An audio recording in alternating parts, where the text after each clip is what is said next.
Friends, कैसा लगे आपको अगर आपकी लाइफ एकदम से ही ट्रांसफॉर्म हो जाए, यानी कि आप गरीब से एकदम से ही अमीर हो जाएं? तो जी हाँ, हमारा ड्रामा भी बेस करता है आज एक ऐसी ही स्टोरी पे। दोस्तों, अगर आपने इस कहानी का पार्ट 1 नहीं देखा तो ऊपर आई बटन में भी लिंक है और डिस्क्रिप्शन में भी लिंक दे दिया है, इसलिए इसका पार्ट 1 जरूर देखें। तो चलें इस कहानी का पार्ट 2 स्टार्ट करते हैं। गोयान उसे फिक्र करते हुए पूछता है कि लिली तुम ठीक तो हो ना? तो वो कहती है कि मैं बिल्कुल ठीक हूँ। क्या तुम्हें सर पे ज्यादा तो नहीं लगी? लेकिन बेचारे का सर तो घूम ही गया था, लेकिन कहता है कि मुझे कुछ नहीं हुआ। लिली के पेरेंट्स जैसे ही उसकी तरफ देखते हैं तो वो गोयान का हाथ पकड़ते हुए कहती है कि ये मेरे बॉयफ्रेंड है। उसके पेरेंट्स दोनों को साथ में देख के काफी ज्यादा हैरान हो रहे थे। फिर गोयान भी कहता है कि मैं इसका, फिर उसे उसका नाम ही नहीं आता था, इसलिए उसके पास होते हुए कहता है कि तुम्हारा नाम क्या है? लिली उसे अपना नाम बताती है तो वो उसके पेरेंट्स से कहता है कि हेलो सर, मैं लिली का बॉयफ्रेंड हूँ। ये बात सुनते ही उसके पेरेंट्स आपस में बात करने लगते हैं कि इन दोनों को पता ही नहीं कि इन दोनों की बचपन में एंगेजमेंट हुई थी। लिली तो कहती थी कि वो इसके साथ शादी नहीं करेगी, लेकिन अब देखो साथ में दोनों कितने अच्छे लग रहे हैं। वो दोनों भी पास होकर उनकी बातें सुनने की कोशिश करते हैं, लेकिन उन दोनों को तो कुछ भी समझ नहीं आता। फिर उसके पेरेंट्स आपस में डिसाइड करते हैं कि इनकी शादी फिक्स कर देते हैं और इसी बात पे वो जोर जोर से हंसने लगते हैं। उन्हें भी कुछ समझ नहीं आता तो उनके साथ ही मिलके हंसने लगते हैं।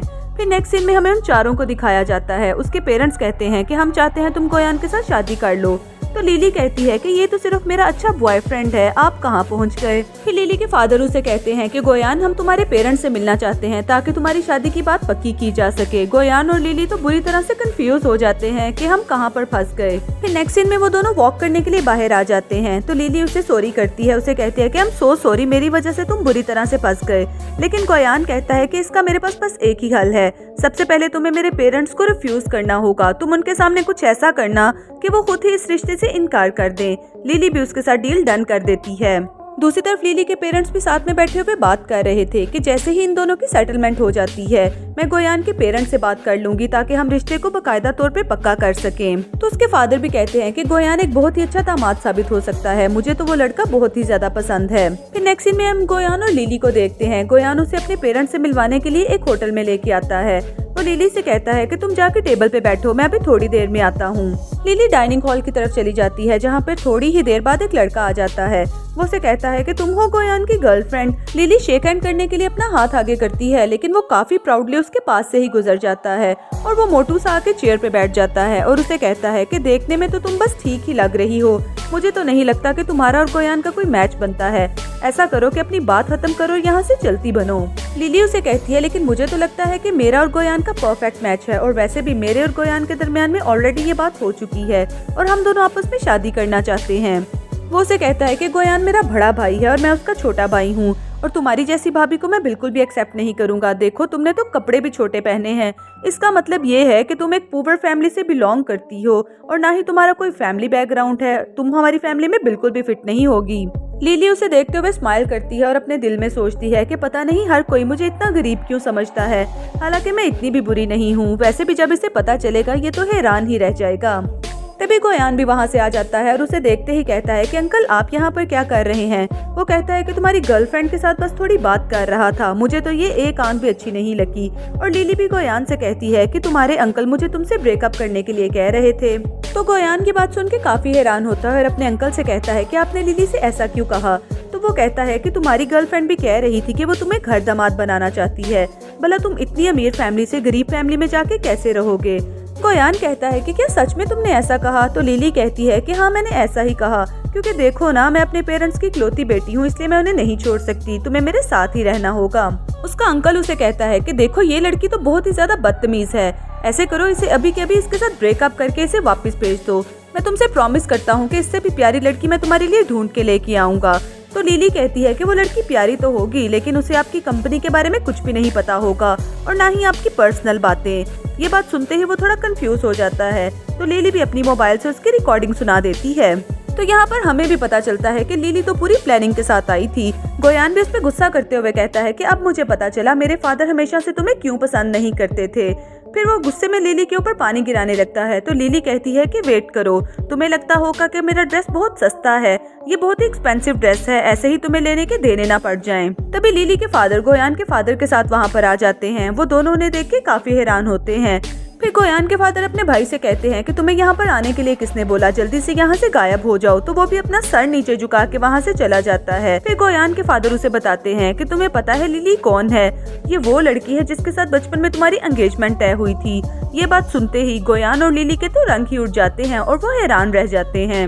लिली कंफ्यूज होते हुए अपने पेरेंट्स से कहती है कि ऐसी कोई बात नहीं, आपने हमारे बारे में कुछ गलत ही सोच लिया है।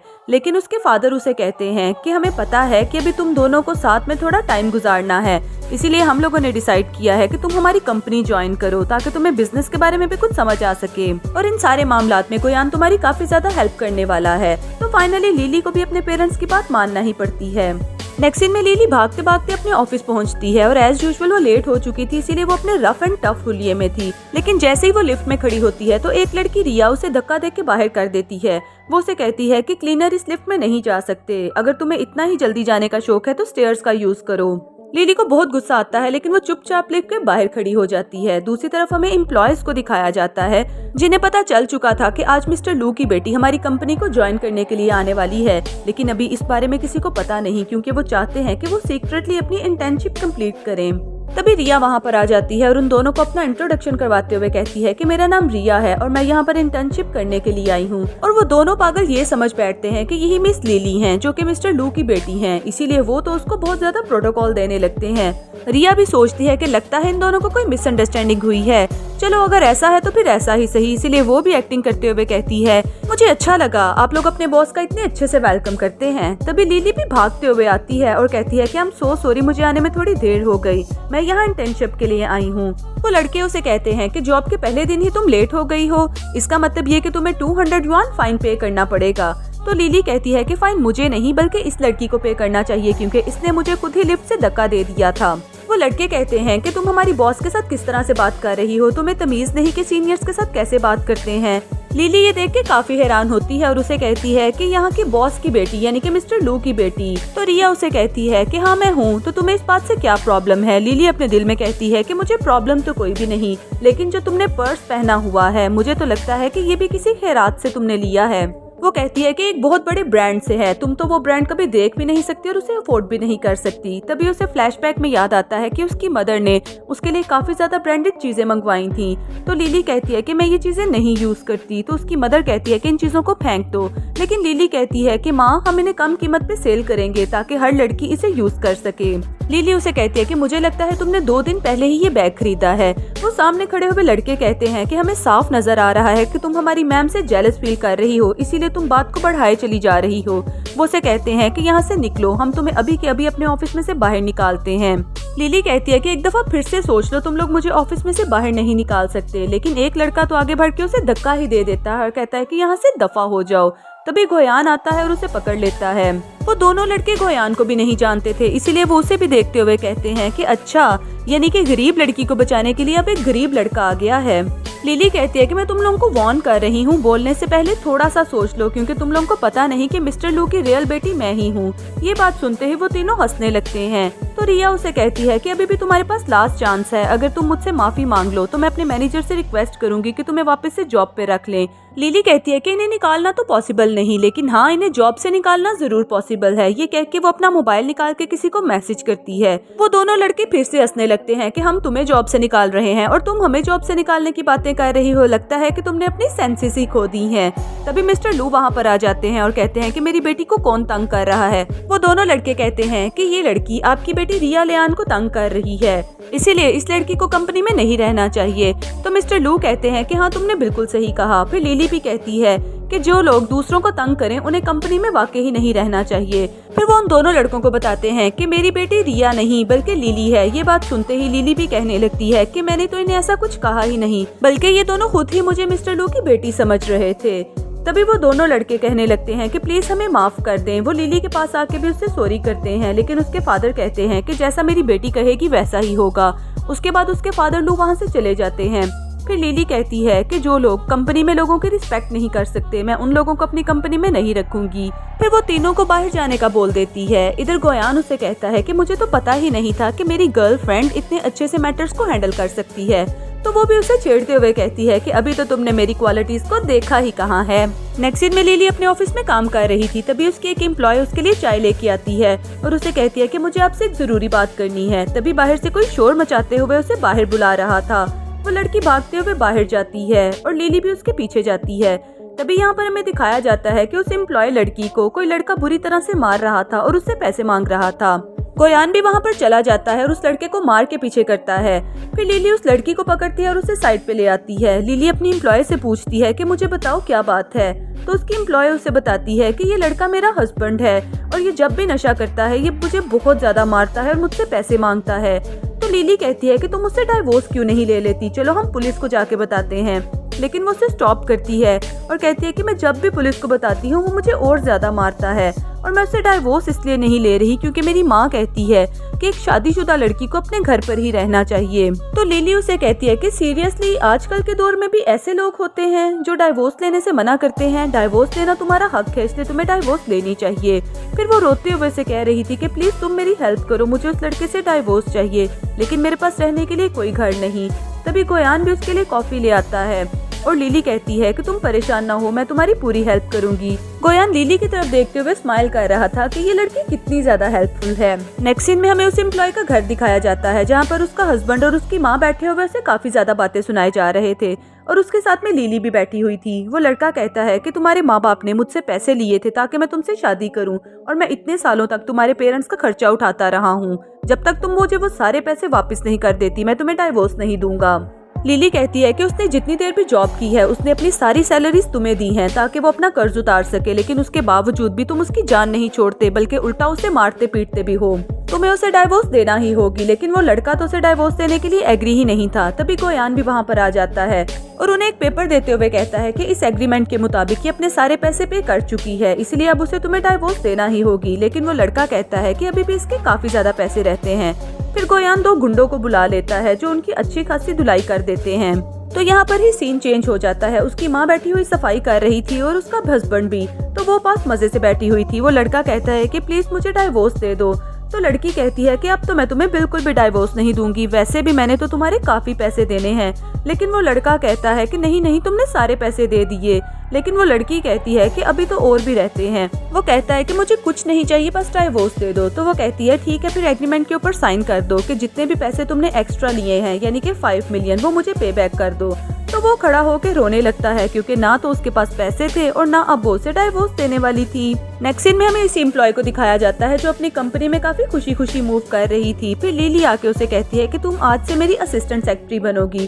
तो एक दूसरी लड़की कहती है कि हाँ, एक तलाक याफ्ता लड़की भला असिस्टेंट कैसे बन सकती है। लिली उसे कहती है कि तुम जैसे लोगों को मैं अपनी सेक्रेटरी बनाना भी पसंद नहीं करती। ये कह के वो वहाँ से चली जाती है। दूसरी तरफ हमें लिली की मदर को दिखाया जाता है जो उसे सूप देने के लिए ऑफिस जा रही थी, लेकिन रास्ते में काफी ज्यादा ट्रैफिक जैम था। तो ड्राइवर कहता है कि मैम अगर आपको बुरा ना लगे तो मिस लिली को सूप मैं ही दे आता हूँ क्योंकि उसके बाद मुझे एक ब्लाइंड डेट के लिए भी जाना है, इसलिए मुझे जल्दी घर जाना होगा। तो मैम कहती है कि इट्स ओके, कोई बात नहीं, तुम जाके जल्दी से लिली को सूप दे आओ। इधर लिली अपने एम्प्लॉयज को बताती है कि थोड़ी ही देर में मिस्टर गू यहाँ पर आने वाले हैं हमारे ऑफिस को विजिट करने के लिए, आप सब लोगों ने उन्हें अच्छे से वेलकम करना है। दूसरी तरफ उसका ड्राइवर उसे सूप देने के लिए आता है जिसने काफी अच्छा सूट पहना हुआ था। वो लिली से कहता है कि मैं ब्लाइंड डेट के लिए जा रहा हूँ, इसलिए मैं ज्यादा रुक नहीं सकता। तो लिली कहती है कि it's okay, enjoy your date. ये कह के वो वहाँ से चला जाता है। पीछे खड़ी हुई उसकी एम्प्लॉय ये सारी बातें सुन लेती है और वो कहती है कि अच्छा, ये रहे मिस्टर गू जो हमारी कंपनी के साथ डील करने जा रहे हैं, इनको तो मुझे पटाना ही होगा। वो उसे कहती है कि आज के दिन तुम्हारे साथ मैं ब्लाइंड डेट पे जाऊंगी, मैं तुम्हें बहुत ज्यादा पसंद करती हूँ लेकिन कभी कह नहीं पाई। तो ड्राइवर भी उसके साथ काफी खुश हो जाता है। वो कहती है मेरा काम तो काफी आसान हो गया। फिर वो ऑफिस में आती है तो लिली कहती है कि तुम कहाँ फिर रही थी। वो कहती है कि मैं तुम्हारे बॉस की अब वाइफ बनने जा रही हूँ, इसलिए मेरे से जरा तमीज से बात करो। वो कहती है कि हमारा क्लाइंट यानी कि मिस्टर गू। फिर वो गोयान को कॉल करते हुए कहती है कि अभी तक आप आए नहीं। तो गोयान कहता है कि मैं नीचे आ चुका हूँ। ये कह के वो सभी एम्प्लॉयज नीचे जाते हैं और वो लड़की भी, वो जल्दी से जाके ड्राइवर को हक कर लेती है और कहती है कि तुम आ गए, अब सबको बताओ कि तुम मिस्टर गू हो। तभी गोयान लिली के साथ जाके खड़ा हो जाता है और लिली कहती है कि ये रहे हमारे क्लाइंट यानी कि मिस्टर गोयान। ये बात सुनते ही वो ड्राइवर को मारने लगती है कि तुमने मुझे पहले क्यों नहीं बताया। ये दोनों तो उसे देख के हंस रहे थे। गोयान कहता है कि मैं इतना डैशिंग हूँ, लड़कियाँ मुझ पे मरती हैं। तो लिली कहती है कि हाँ, मरती होंगी। तो गोयान कहता है कि क्या तुम नहीं मुझ पे मरती। तो वो कहती है कि अगर मैं हाँ कहूँ तो तुम क्या करोगे। तो वो कहता है मैं तुम्हें पूरी दुनिया से छुपा के कहीं दूर ले जाऊंगा। नेक्स्ट सीन हमें एक डिनर का दिखाया जाता है जहाँ पर लिली के पेरेंट्स और गोयान के पेरेंट्स बैठे थे। जैसे ही वो चेयर्स करके उनकी एंगेजमेंट अनाउंस करने लगते हैं तो गोयान कहता है कि मैं आप सब लोगों से कुछ कहना चाहता हूँ, मैंने झूठ बोला था। ये बात सुनते ही सब लोग शॉक्ड रह जाते हैं कि अब यहाँ पर क्या ट्विस्ट है। लेकिन गोयान सबको स्माइल करवाते हुए कहता है मुझे लिली के साथ पहली नजर में ही प्यार हो गया था और अगर ये शादी ना हुई तो मैं जिंदा नहीं बचूंगा। उसकी बात सुन के सभी हंसने लगते हैं और उनकी वेडिंग भी अनाउंस कर देते हैं। और इसी प्यारे से सीन के साथ हमारा आज का ड्रामा यहाँ पर ही खत्म हो जाता है। तो दोस्तों कैसी लगी आपको मेरी एक्सप्लेनेशन, कमेंट करके जरूर बताइएगा। मिलते हैं नेक्स्ट ड्रामा में।